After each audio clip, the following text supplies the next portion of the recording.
បាទជ្រាបសួរខ្ញុំបាទពេទូចថ្ងៃនេះខ្ញុំធ្វើបទបង្ហាញមួយពាក់ព័ន្ធជាមួយនឹងចំការខ្ញុំនៅបកកែវ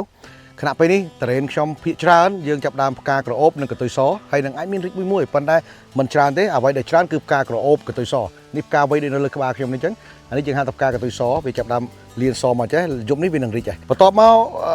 តើយើងចាត់វិធានការបែបណានៅចំការខ្ញុំនេះគឺខ្ញុំរៀបចំផែនការហើយគឺយើងត្រូវធ្វើប្រសិនបើឃើញមានសញ្ញារបៀបនេះក្នុងចំការគឺជាសញ្ញាមួយដើម្បី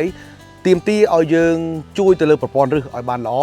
ទាមទារឲ្យតំបន់ខាងក្នុងបោះស្បុកនៃដើមទុរេនស្រឡះស្ងួតបានល្អដែលជាហេតុធ្វើឲ្យកាត់បន្ថយសំណើមក្នុងដើមកាត់បន្ថយសំណើមក្នុងបរិយាកាសដែលជាហេតុធ្វើឲ្យកាត់បន្ថយនៃការរុះកតុយជាក្រោយពីផ្ការីកហ្នឹងអញ្ចឹងជាទូទៅកាលណាឃើញសញ្ញារបៀបនេះមកក្នុងចំការយើងផ្កាក្អូបឬកតុយស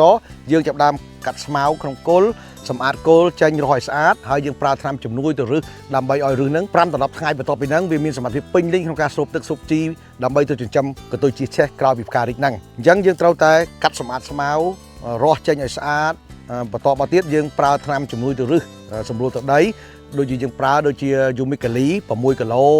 បូកជាមួយនឹង Gen Up 2 លីត្របូកជាមួយនឹង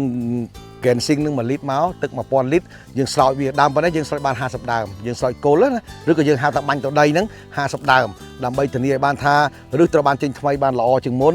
ដើម្បីមានសមត្ថភាព5ដល់10ថ្ងៃ20ថ្ងៃខាងមុខមានលទ្ធភាពស្រូបទឹកស្រូបជីវជាតិបានល្អពេញលេញក្នុងការទៅចិញ្ចឹមក្តាប់ក្រោយពីផ្ការីកហ្នឹងអ្វីដែលយើងធ្វើសម្រាប់ទៅដីរីឯទី2គឺយើងបាញ់ទៅលើផ្កាហ្នឹងតែម្ដងជាទូទៅខ្ញុំបាញ់2ដងឥឡូវខ្ញុំចាប់ដើមរៀបចំបាញ់ហើយក្រោយពីខ្ញុំឃើញសញ្ញានឹងកាត់ឡើងក្នុងចំការខ្ញុំផ្កាក្រអូបកតុយសហើយនឹងមានរីកមួយអញ្ចឹងគឺខ្ញុំប្រើ1 set 1លីត្របូកជាមួយនឹងកែនប1លីត្រទឹក1000លីត្របាញ់ទៅខាងក្នុង2ដង3ទៅ5ថ្ងៃម្ដងនេះជាតិចនិចមួយដែលខ្ញុំអនុវត្តនៅក្នុងចំការខ្ញុំហើយផលដែលក្រោយពីយើងប្រើហ្នឹងយើងឃើញថា